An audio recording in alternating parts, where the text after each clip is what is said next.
उत्तर प्रदेश के सबसे बड़े धार्मिक स्थल अयोध्या के सबसे बड़े मंदिर श्री राम जन्मभूमि में चोरी होने का बात सामने आया है। अयोध्या राम मंदिर से करीब 7 करोड़ की चोरी हुई है।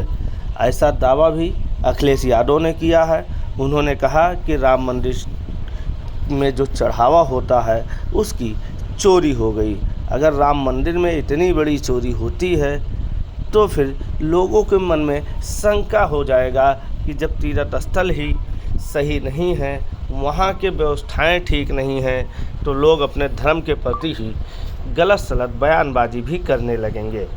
आइए समझते हैं कि ये पूरा मामला क्या है। अखिलेश यादव ने अयोध्या श्री राम भूमि पर 7 करोड़ के चोरी का आरोप लगाया है। अयोध्या राम मंदिर में आए चढ़ावे में करोड़ों रुपए की चोरी की गई है। यह बात उन्होंने रविवार दोपहर एक्स पर पोस्ट लिखकर कहा कि सरकार चुप्पी संदिग्ध है, कोर्ट को खुद इस मामले में संज्ञान लेना चाहिए। अयोध्या में सपा के पूर्व विधायक व मंत्री रहे पवन पांडे ने दावा किया कि 5 से 7.5 करोड़ तक की चोरी की गई है। अगर चोरी नहीं हुई है तो ट्रस्ट के महामंत्री चंपत राय सामने आए और प्रभु श्री राम की कसम खाकर कहें कि आरोप झूठे हैं। अगर बात सच है तो एफआईआर करवाएं। अखिलेश ने आरोपों पर चंपत राय ने सफाई दी है। उन्होंने कहा, ट्रस्ट का समय समय पर आंतरिक ऑडिट होता है। इस काम में ट्रस्ट और एसबीआई बैंक के प्रतिनिधि शामिल रहते हैं। ऑडिट कई दिनों तक चलता है। वहीं काम आजकल हो रहा है। अभी तक ऐसी किसी भी बात का कोई बात सामने नहीं आई है। अखिलेश ने एक्स पे पोस्ट लिखा कि पूरी दुनिया में भगवान राम के उपासकों के लिए एक बेहद संवेदनशील खबर है। राम मंदिर के चढ़ावे की करोड़ों रुपए की रकम गायब हो चुकी है।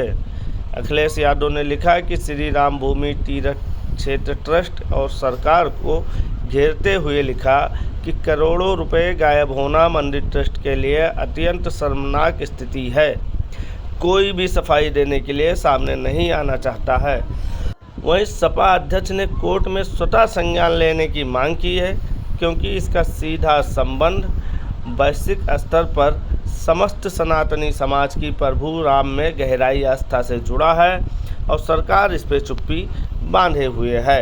अखिलेश ने चंपत राय की सफाई पर भी पलटवार किया। अखिलेश ने फिर एक्स पे लिखा, स्पष्टीकरण ही स्पष्ट नहीं है।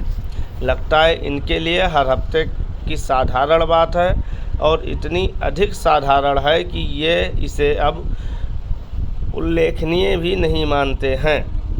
चेहरे के भाव और देह की भाषा हताशा और निराशा से भरी है। ट्रस्ट के सभी सदस्यों को एक साथ बैठकर स्पष्टीकरण दिया जाए और आंकड़ों के मिलान के लिए सीसीटीवी की साक्ष्य का सहारा लिया जाए। जैसे ही सारे ट्रस्टी एक साथ बैठेंगे तो सच तत्काल बाहर आ जाएगा, क्योंकि उनमें हर कोई एक जैसा नहीं है। इस हेराफेरी की शंका के केंद्र में जब कोई एक व्यक्ति विशेष है, वो होता ही नहीं है, तो स्पष्टीकरण का क्या महत्व है।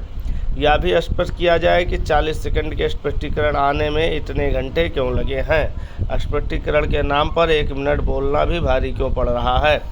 प्रदेश सरकार की चुप्पी की तरह से सफाई भी संदिग्ध है। ऐसा लग रहा है कि जैसे स्पष्टीकरण के नाम पे शाब्दिक औपचारिकता निभाई जा रही है।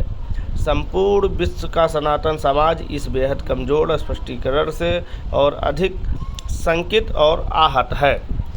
हमारे राय से इन सारे मामलों की किसी प्रकार से सामाजिक तत्व की कोई जिम्मेदारी नहीं है। ये राजनीतिक बयानबाजी चल रही है। अखिलेश कभी भी राम जन्मभूमि ट्रस्ट को लेकर कोई सही बात अभी तक नहीं कहते हैं। अगर उनके कहने में यह बात सही है कि ट्रस्ट से चोरी हुई है, तो यह इल्ज़ाम फिर एसबीआई बैंक वालों पे भी लगना चाहिए, क्योंकि गिनती के समय वो वहाँ रहते हैं। बाकी आप जानें। सज्जनों, श्री राम जन्मभूमि तीर्थ क्षेत्र अपने भिन्न भिन्न कार्यों का ऑडिट समय समय पर करता रहता है। हुंडी काउंटिंग कमरे का ऑडिट भी होता है। हुंडी काउंटिंग कमरे का ऑडिट राम जन्मभूमि तीर्थ क्षेत्र के न्यासीगण, कार्यकर्ता और स्टेट बैंक के कर्मचारी मिलकर करते हैं। ये कार्य कई दिनों तक चलता है। यही कार्य आजकल हो रहा है। कोई भी उल्लेखनीय बात किसी के भी ध्यान में अभी तक नहीं आई है। धन्यवाद।